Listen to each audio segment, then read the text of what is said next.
Dear friends, students and learners, I am Shashank Srivastava from School of Engineering and Technology, Indira Gandhi National Open University.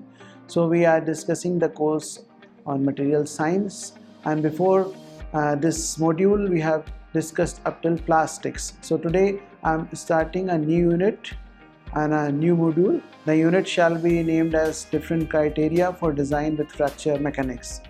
So it shall be actually comprised of around 2 lectures or 2 modules, and now we start with it. So what will be the objectives of this whole complete unit? You will get to understand the effect of the notches in a material. Then you will be able to define fracture and the types of fracture, and you will understand the concept of stress intensity factor and fracture toughness. Then there is a Griffith theory of brittle fracture. You will get to know about that, and you will understand the phenomena of fatigue crack growth. Further, you will get to know about the plastic deformation of crack tip, and you will also get to know about the fracture test. So this unit will contain certain examples also of cracks in plates and other type of materials and other type of designs.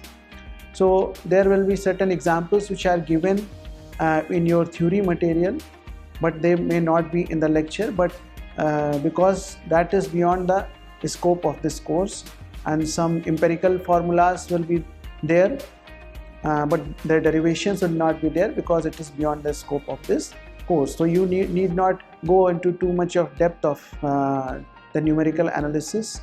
Just try to know how the design in the superficial stage is done. So first of all, what are the types of cracks and modes of deformation? Now I will explain to you. A crack in a material is like a discontinuity with a zero radius of curvature at its tip. So you must have studied in your mathematics about the continuity and the discontinuity. So again here also, like if there is a curve, suppose, and it is smooth completely without any kink or breakage, then it is called continuous. But if there is a certain kink or there is a breakage between, then it is called discontinuous. So the same thing is here in case of the crack also. And these cracks may be of different shapes, but mostly 2 shapes are found, that are the linear type of crack shape, and the other one is the penny shape, that is meaning in the form of a coin. And these 2 types actually are very well handled by mathematical tools also. We can analyze them with the help of mathematical tools. A line crack is also there, which is open to the surface of the material, meaning the linear one only, and this the penny one, the coin shaped one, is generally inside the material.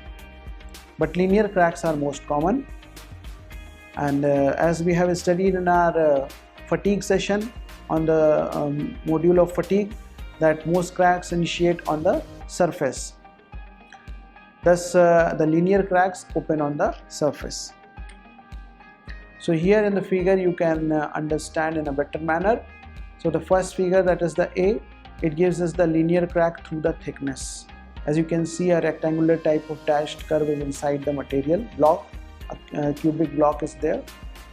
Then in the figure B, you can see the edge crack, meaning same type of rectangular shape, but it is near the edge. The crack is near the edge. And the third one is the C1, that is the surface crack. A certain shape is there, semicircular type, you can see it is on the face, which you can see in the front. And then the D1 is the penny shape type inside the material, which is like a coin. So what are the ways of crack deformation, how it takes place actually? So it is important to understand. So there are generally 3 different ways in which crack may be deformed, or it may be displaced. Crack faces may be displaced. These are the figures which are illustrating these 3 things. And these figures serve to show the coordinates also, which are generally chosen to describe a crack. Like in the figure you can see the x-axis is there, which is shown in the figure. Then z-axis, it's coming towards us. If you see in the screen, it is coming outwards. from the screen, then the y-axis is somewhat the vertical one. So from these figures we can see that the face is generally in the xz plane. All these three figures have the face in the xz plane. Face of the crack is in the xz plane, and the origin is at the crack tip. So there are three modes of failure. The first one I am discussing with you. This one is known as the opening or the tensile mode also, and in this case the crack faces move directly apart with the stress acting in y direction, and this one is the most common in engineering situations which involve crack components.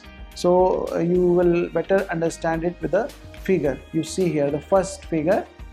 So it is getting separated in the y direction. Force is also acting in the y direction, if you can see the first figure. So this kind of load is acting on it. In the second mode, there is a certain sliding in the same plane. So you have to see this thing. In the second figure you see the face of the crack is in the xz plane as explained earlier for all these figures. So now this one will move in such a way that the two layers, if you see the bottom and the top one, they will just move parallel to each other. They will be in displacement against each other. In which plane? In the x direction only. Like if you see these two hands, then it will be moving like this. So this is the second case. The first one was like what? It was like this. The load is acting like this and this thing is moving like this. So this was the first case. Second case is like this. Then the third mode, this one is also known as the tearing or anti-plane shearing mode. So here both things are taking place, that the crack faces are sliding as well as moving apart. Now you understand it with the figure here. See the third one.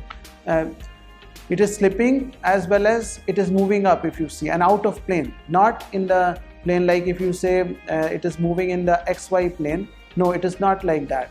It is somewhat moving in the lateral direction, and it is slipping also on the x-axis, so it is out of plane.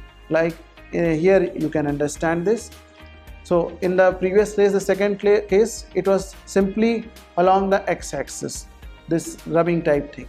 Now what is happening? This is also happening, and like this, it is going out of plane. So this is the third mode. So all these three modes are there. You can understand by reading it from your material. Now we discuss the stress intensity factor of a crack.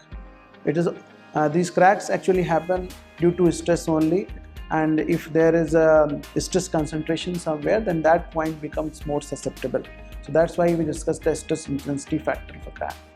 So stress distribution ahead of a crack has been analyzed by application of mathematical theory of elasticity. And there's a figure given here, the stress at the crack tip, how it varies in the direction of the y-axis. It is shown here. So we see the variation of sigma yy ahead of a crack. And what happens here? Sigma yy tends to go to infinity at the crack tip. Obviously, if the stress at the crack tip very near to the crack will be quite high, and as we move away from the crack, it will go down, as is evident from this figure. It is a well-known fact that at crack tip the stress becomes infinite, and ahead of the crack the stress sigma yy in the direction of y or sigma xx in the direction of x, or the shearing stress, all these are found to be directly proportional to a function of theta and r, that is f theta divided by root 2 pi r. So what are these r and theta? They are the polar coordinates of any point which is in close vicinity of the crack tip. This is the thing. The point is very close to the crack tip. The constant of proportionality, then in this case, like it is proportional to this thing theta and r, so there will be a constant of proportionality also, and it will be defined as a stress intensity factor of the crack. So this stress intensity factor is denoted by K, and it has a suffix also, either 1, 2 or 3. And what does these 1, 2 and 3 represent? What was the mode of the crack face displacement, which we discussed just before discussing this thing. The 3 types of modes of crack face displacement. So accordingly the name is given K1, K2, K3. So further discussing on the stress intensity factor, this stress intensity factor is a function of applied stress, length of the crack, and your geometrical configuration of the crack body. So these things are very important, and this factor, stress intensity factor, actually becomes the single factor which can define the state of stress around crack tip completely. So what about the stress intensity of cracks in finite bodies? Finite bodies, what are these? Like the beams, plates, cylinders, all these things have finite boundaries.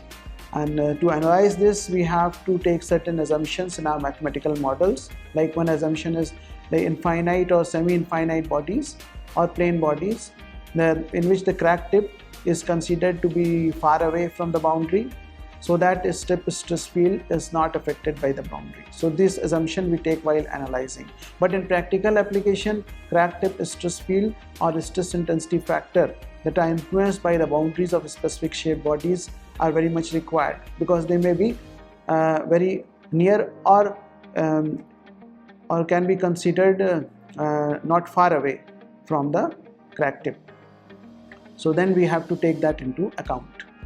So certain numerical methods like boundary collocation of finite element and all these things have been used for analysis, and you just have to know the names of these.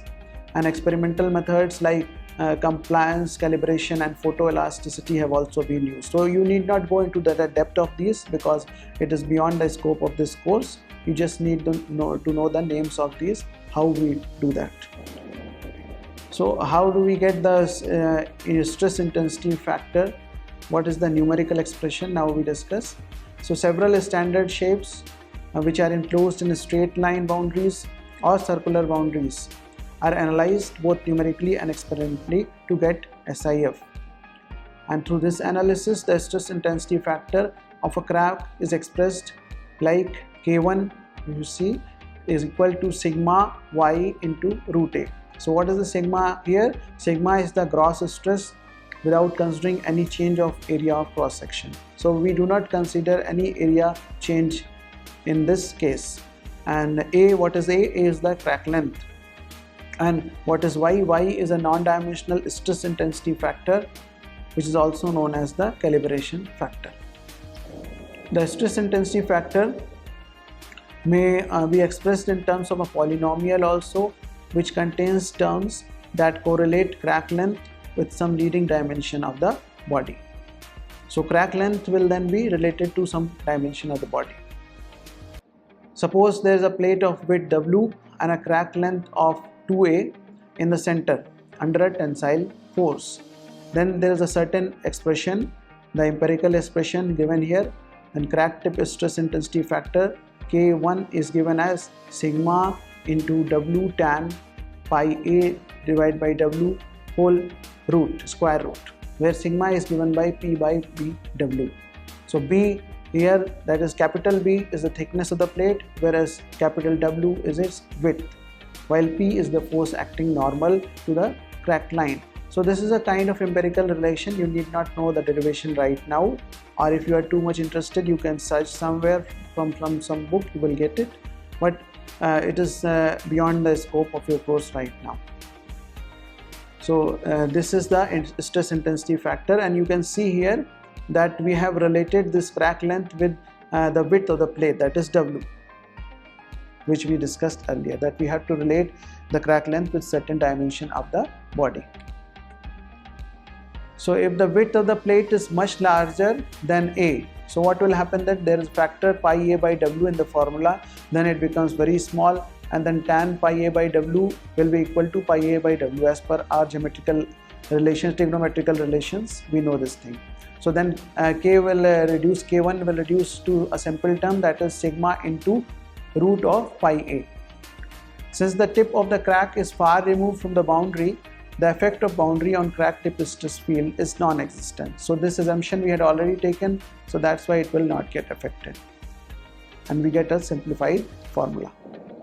So there is an example here. You can see this is a crack on a plate. So this figure shows this thing, and there are two cracks. The length of each crack is A, and load applied on the edges of plate is perpendicular to the cracks. The stress intensity factor of crack in this case actually cannot be unaffected by the boundary. So that's why this example is taken here, that we cannot neglect the boundary in this case because it is near the edge. Then there is a other type of loading and crack. There is 3-point bending, it is called. So we here we take an edge crack plate which is loaded in bending, and one type of bending load is acting on it. You can see here in the figure, load is applied perpendicular to the edge in the plane of the crack. You see the plane of the crack and the load application plane are same. You can see both are acting vertically, and the plane itself is actually supported at ends like a beam. So that's why it is called a 3-point bending. You can see two supporting loads are there at the ends and one load is acting from the top. So 3-point bending. In this state, the crack will be loaded both in mode 1 and 2. That we learned just in this session previously. So you can see that mode 1 and mode 2 both will be there. That means this lifting up across the y-axis as well as the shearing both will be taking place, but the effect of the shearing, that is mode 2, is minimal, so we can neglect it. And boundary collocation analysis of this configuration has been performed, and K1 is determined in the form of polynomial. Then after the 3-point bend, there is the 4-point bend also. So what happens in this case? If two concentrated loads, each equal to P, act symmetrically upon the beam, as you can see in the figure here. So you can see both the loads are at equal distance from the center, that is at a distance of L/2 on the top of the beam, you can say, and at the bottom where it is supported, you can see two loads at the end. So that's why 4 points are there, and it is called the 4-point bend type. But one important thing here is that due to this kind of loading, the shearing effect, that is the mode 2 type of effect, will not be there at all, and the bending moment will be constant. Now we discuss about the fracture criteria. So Griffith was the scientist who around 1920 analyzed this thing, what is the criteria for fracture, and he considered the thermodynamic equilibrium of a crack plate as shown in the figure, and he showed that the fracture would take place or crack would become unstable if there is a certain empirical formula given here. Again, you need not go into the details of that, just learn this, that is sigma into root pi a is equal to root 2 E into gamma.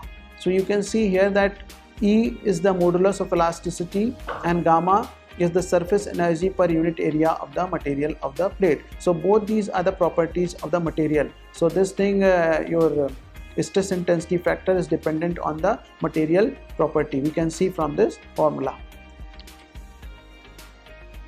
And now consider that W, that is the width of the plate, is much larger than the length of the crack.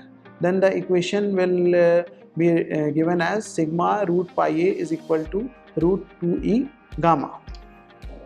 And when we consider this thing that W is much more than A, then our left hand side is actually the K1 value. K1 we have studied earlier, that was what? That was also same, sigma into root pi a.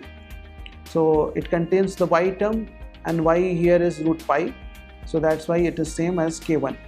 And the RHS of the equation, that is the right hand side of the equation, is nothing but a property of material as told to you earlier, and the properties are E and gamma. So this thing actually prompted one scientist called Irwin to propose a fracture criteria of a crack body, and he said that the crack would become unstable, causing the body to fracture when its stress intensity factor would assume a critical value. Because you see the LHS was Ki, which is nothing but stress intensity factor, and it is becoming equal to root 2e gamma. So this value we can have, so it's a critical value, and if this SIF, stress intensity factor, reaches this value, then crack will become unstable and rupture will take place. So he defined that this critical value would be a material property as discussed earlier also, and this is known as the fracture toughness. So fracture toughness is the property of the material that controls the stability of crack in it. So it becomes a very important property. As soon as the stress intensity factor of the crack becomes equal to fracture toughness of the material, the crack would become unstable and body would fracture. From this definition, it is clear that the fracture toughness would have the same units as the stress intensity factor itself. And it also should be noted here that K1 corresponds to stress in a defect-free smooth specimen, whereas fracture toughness corresponds to strength of material, that is either ultimate tensile strength or the yield strength. So that's the difference between the K1 and the fracture toughness. Since K1 is a function of both gross stress and crack length, which we have seen earlier also, it will go on increasing as crack length will increase because it was directly proportional to that, even if the load or gross stress remains constant. So if K1, if you see, it is dependent on sigma as well as on crack length, and if we keep the sigma constant but crack length keeps increasing, then also K1 is increasing and we will reach to a certain critical limit. Eventually, when this limit is reached, then the fracture would take place, because then this K1 becomes equal to the fracture toughness. Thus we can make out why the fracture of a cracked body cannot be controlled, because the crack length keeps on increasing. So now we discuss a little more about fracture toughness. It is the critical stress intensity factor of the crack, so it is equivalent to that. When we get to the critical stress intensity factor, that means it is fracture toughness. This property controls the propagation of crack. To guarantee that the crack does not propagate, one would keep the gross stress sigma and crack length A in control, so that at any instant the stress intensity factor, that was K1, is lesser than the fracture toughness of the material. And we can determine the K1 or the stress intensity factor of a crack in a finite body by using any of the experimental techniques as discussed earlier also, compliance calibration of photoelasticity, as well as the numerical methods, that is boundary collocation or finite element. So KIC or the fracture toughness, because KIC is the name for the critical stress intensity factor. So it can be also known as the fracture toughness, and it needs to be determined, because then only we know what is the critical limit. So standard specimens of crack plate or crack beam can be used for conducting experiments to determine the KIC. The specimen of known dimensions and initial crack length is gradually loaded till the specimen fractures. So this is a kind of load point displacement test. So this load actually is plotted on the plotter against load point displacement. So load point displacement is on the x-axis, whereas the load is on the y-axis, as you can see in the figure.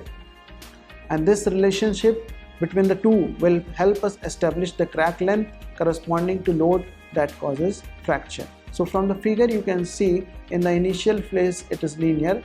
That means that as the load point displacement is increasing, and the load is also increasing. So after the load increases up to a certain value, it reaches a point where the fracture takes place, and if we drop the vertical from that point, we can get the crack length.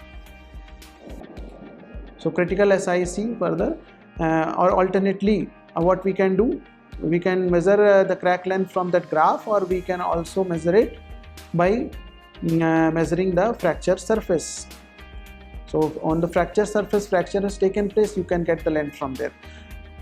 And the appearance on the fracture surface over which crack travels fast during fracture is actually different than that part of the surface over which crack grew stably. So crack growth was taking in some other portion of the surface of the material, whereas the appearance of the crack has taken place at some other point. So this thing we have to note.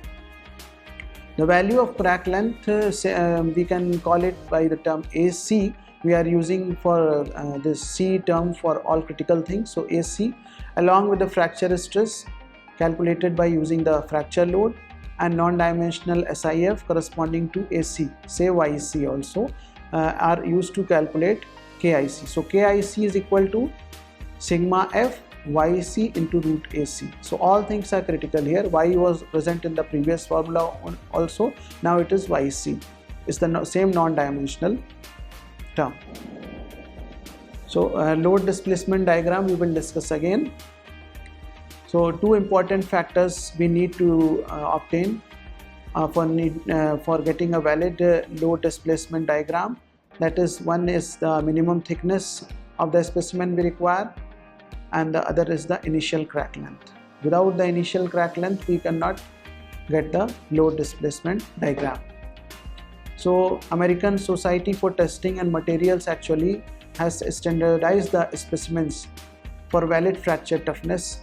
In such specimens, the fracture occurs without plastic deformation in the region of crack tip, and crack faces also remain undeformed. So this is the standard which has been set by ASTM. Crack length at the fracture can be measured from the two parts of the specimen that separate along the pre-crack. So as told earlier, if you join the two specimens which have separated, you can get the crack length from there also, and you can get from the load point displacement and load curve also. So again the same thing, that the load point displacement is also increasing, and when we reach the fracture point, from that point you draw a vertical onto the x-axis and you will get the crack length, that is AC, vertical crack length. So now we discuss about the fatigue crack propagation, how it takes place. So for sudden fracture to take place, what should be the condition? That means within the specimen there exists a crack of critical length, which we have discussed. There is a crack of critical length, then only sudden fracture can take place. Otherwise there will be growth of crack before the ultimate fracture. So such cracks actually are very large in length, and they can be discovered much earlier by doing the non-destructive test. However, cracks of such large sizes are not present in the material from the beginning in most of the cases. So this is a problematic thing, because there may be an incipient damage or a very small damage, and that may grow up later and go to the macro stage and cause damage. So this thing is not known generally. So that's why we have to study this thing, how the crack growth or crack propagation is taking place. These cracks initiate during the early part of life of a structure. They grow through the material even large portion of life, and attain macro dimensions which can even be seen visually. So when they come up to the macro level, they can be seen through the bare eyes, and these macro cracks then become unstable and cause brittle fracture of the component of the structure. So factors affecting crack propagation: time. So there will be a certain time when the crack grows from this micro level to the macro level. So the total time required in the process of crack propagation depends on certain factors. Number one is the design of the structure, then the manufacturing process through which material passes, particularly those affecting the surface quality, because we have learned that cracks generally occur on the surfaces. Then the type of loading, whether we are doing impact loading or gradual loading, what kind of loading we are doing, and then the environment. Suppose there is a corrosive environment, so all these things will affect the crack propagation.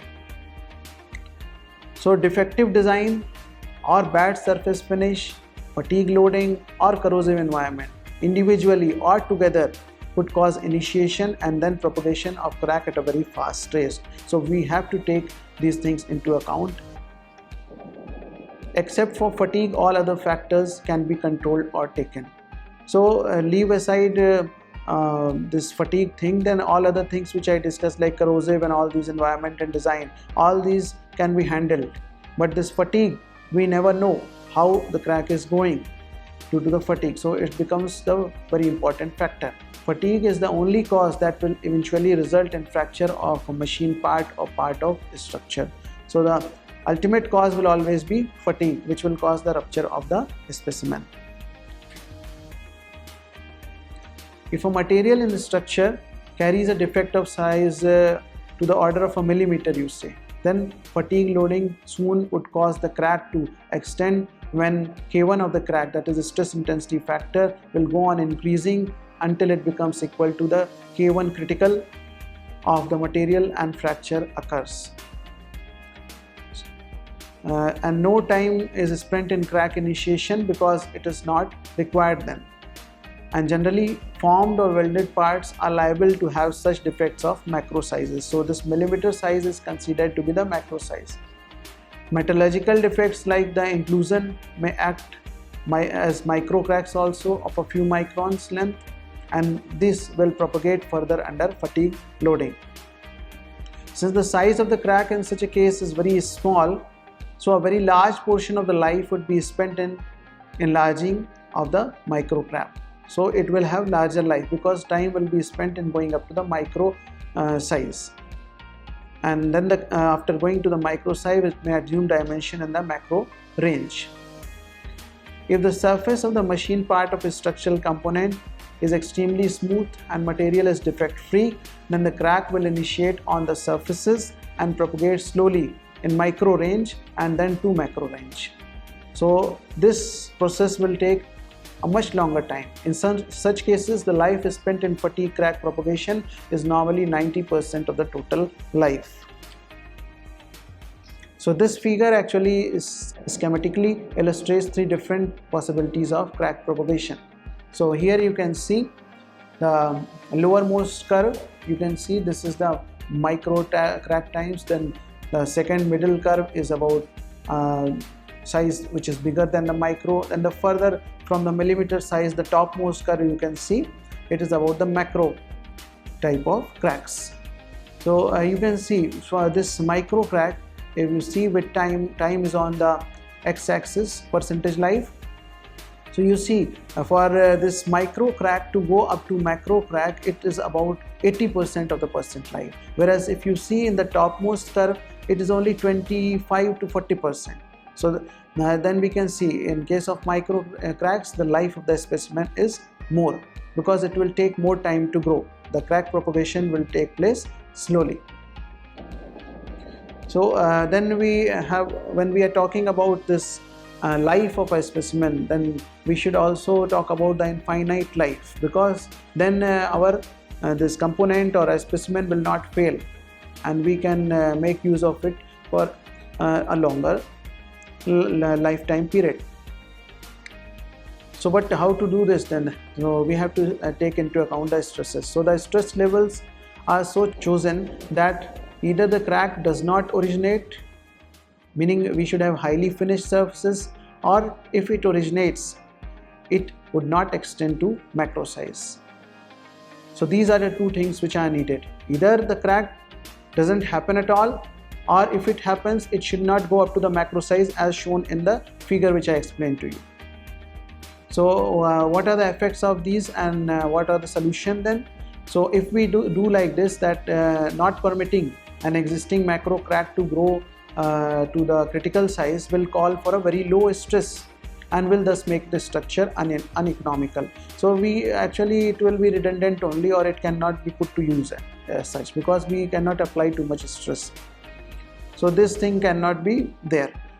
So what is the solution then? Modern technology has come up, and there are certain design practices also which aim at achieving the condition of best surface finish, so that either an infinite life may be obtained, or if we know there is a crack, then the growth of that crack takes place very slowly.